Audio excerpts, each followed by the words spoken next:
Eh bien, bonjour et bonsoir à tous. Bienvenue pour cette rencontre entre le Racing Club de Strasbourg et la Saint-Etienne. On attaque le groupe F de la Coupe de Ligue 2018, seconde journée. Entre ce match entre Strasbourg et Saint-Etienne, je vous rappelle qu'il y a également Caen et Niort dans ce même groupe. C'est Niort qui recevra Caen ce soir 21h sur K+. Maintenant, vous êtes bien sur Beansport pour cette rencontre entre Strasbourg et Saint-Etienne qui est un petit peu plus grosse. Strasbourg est un peu plus favori et supérieur à Saint-Etienne. Saint-Etienne qui a mis l'équipe normale. Debuchy n'était pas titulaire lors du premier match. Et du coup, Strasbourg, c'est une équipe avec beaucoup de remplaçants. Pas beaucoup de titulaires, mais une défense quand même à 5, vu que c'est que des remplaçants. Donc, il faut quand même prendre quelques risques, mais il faut quand même être prudent pour les Strasbourgeois. Strasbourg qui a gagné 1-0 pas très loyalement sur le terrain de Caen lors de la première journée. Et Saint-Etienne qui a réussi à arracher un nul à la dernière seconde à Geoffroy Guichard face au Chamonix-Niortais. Un partout, donc du coup Saint-Etienne est quand même troisième. Strasbourg est premier, Niort deuxième. Et le Stade Malherbe de Caen qui a toujours 0 points. Alors que Pierre Gabriel a intercepté la balle de Bauken. Granic, le centre, Sadi. Ouais, Dos Santos sera pas assez rapide. Sera récupéré par Beric. Le Stéphanois qui est revenu de près de Anderlecht. Ça n'avait pas marché les 6 mois là-bas. On l'avait vu au 8ème de finale, il était plus là la saison passée. Allez, le centre de Bamba, la tête de Beric, c'est le poteau. Et après, super arrêt, super défense présente. Et c'est les Stéphanois qui ont la première occasion du match. Et la plus grosse occasion pour l'instant, vu qu'on vient de commencer. Ah, c'est Camara qui l'a remis sur le poteau.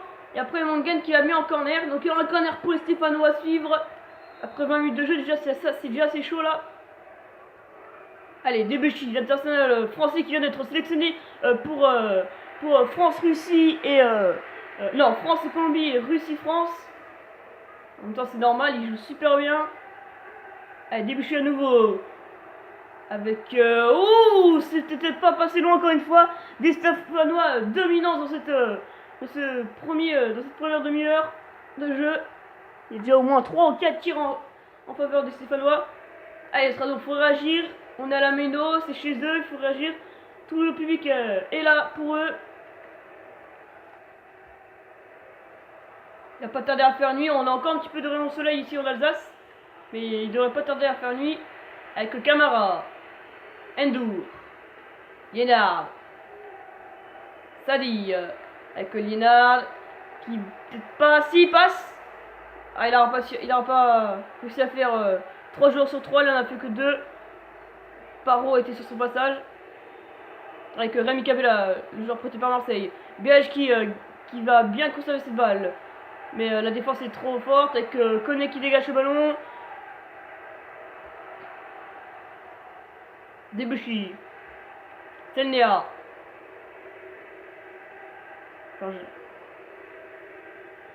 Bamba, Jonathan Bamba.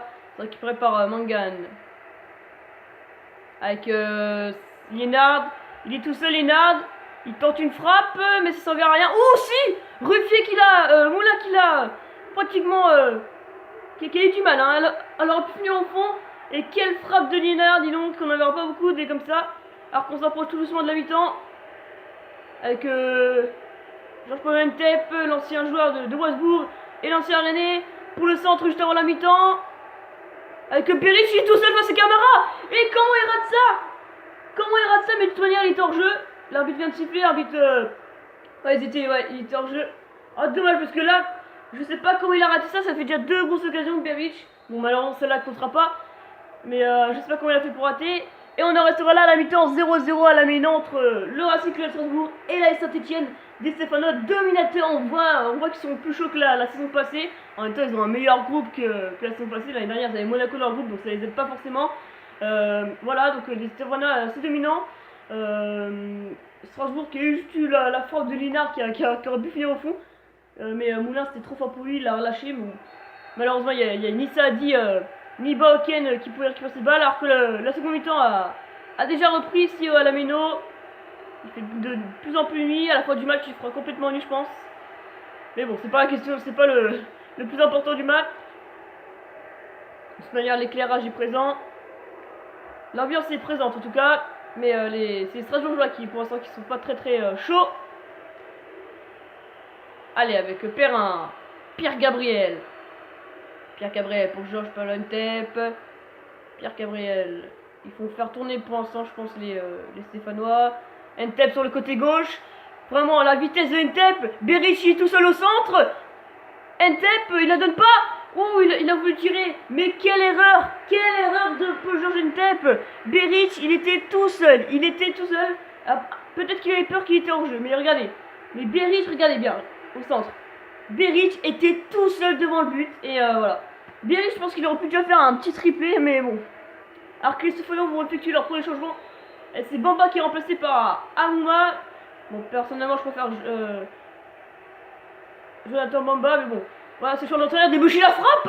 Oh, c'était pas passé loin. C'était pas passé loin la lucarne. En tout cas, on a assisté à un très beau match de la part des Stéphanois, mais alors ça passe pas. Les Strasbourgeois qui suffoquent, franchement. Je pense que l'entraîneur n'aurait pas dû mettre que des remplaçants. Alors que Ntep vient d'être remplacé par Monique Paquet. Donc ça fait quand même 2 gros joueurs en moins. Donc ils vont y aller mollo, je pense, maintenant les Stéphanois. Allez, Granic avec Marester. Oh, c'est intercepté par Emi Cabella qui est venu défendre. Et Debuchy qui sera pas assez grand.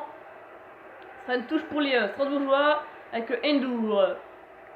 Linard, le capitaine. Enfin, c'est pas vraiment le capitaine, mais depuis c'est lui le capitaine. Là, c'est Seka qui est capitaine.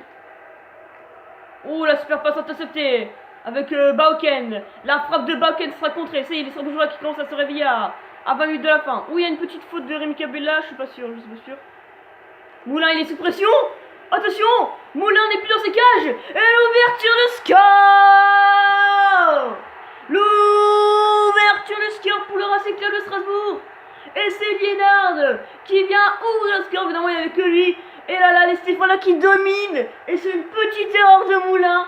Ça permet le but de Strasbourg. Et voilà, Strasbourg, déjà le premier match Dormano contre Caen ne méritait pas sa victoire. Peut-être que là, ils vont encore avoir une victoire pas méritée pour les Strasbourgeois. Mais bon, c'est le jeu. Moulin n'a qu'à faire plus attention.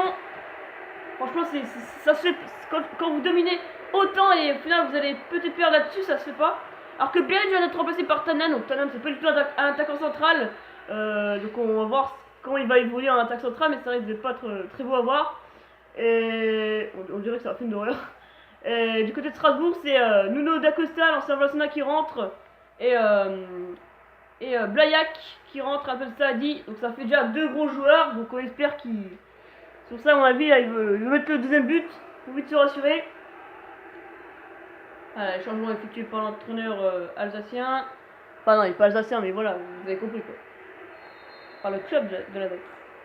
Allez, ça va peut-être repartir. Faut peut-être repartir très vite les Stéphanois avec Debuchy. Allez, faut moins faire un nul parce qu'après tout ce qu'ils ont fait, s'ils prennent même pas un point, les Stéphanois seraient un peu honteux. Il reste un petit peu plus de 10 minutes à jouer. Seka. Oh, le petit pont de Seka face à Rémi Cabella. Mais après, c'est le nerf qui récupère le ballon. Avec Paro. Attention, Paro. Tanan. Oh, il y a une faute. Il sifflera pas l'arbitre. Il laissera l'avantage en faveur des Stéphanois. Il reste 5 minutes à jouer à peu près. Rémi Cabella. Le dégagement de Liénard. Blaillac qui va essayer de courir. Mais Subotic ira avant. Ouh, Subotic était pas loin de la donner à l'adversaire. On entre dans le temps additionnel. Avec Seka. Dos Santos. Il s'y fera pas la faute, hein, l'arbitre. Sinon, il y aura une faute encore. Et non, ce sera la fin du match. Victoire de Strasbourg, 1-0. Strasbourg qui est content. Strasbourg n'a rien fait du match. Strasbourg marque sur un but donné comme au match aller. Et donc, voilà, ça se fait pas trop pour les Stéphanois qui ont été beaucoup dominateurs. Strasbourg n'a pas effectué son dernier changement. Bref, on se retrouvera ce soir, dans quelques minutes, sur Canal+, si vous avez, pour la rencontre de ce même groupe entre les Chamois Niortais et le Stade Maire de Caen. On espère un match plus loyal que celui-là. Salut à tous.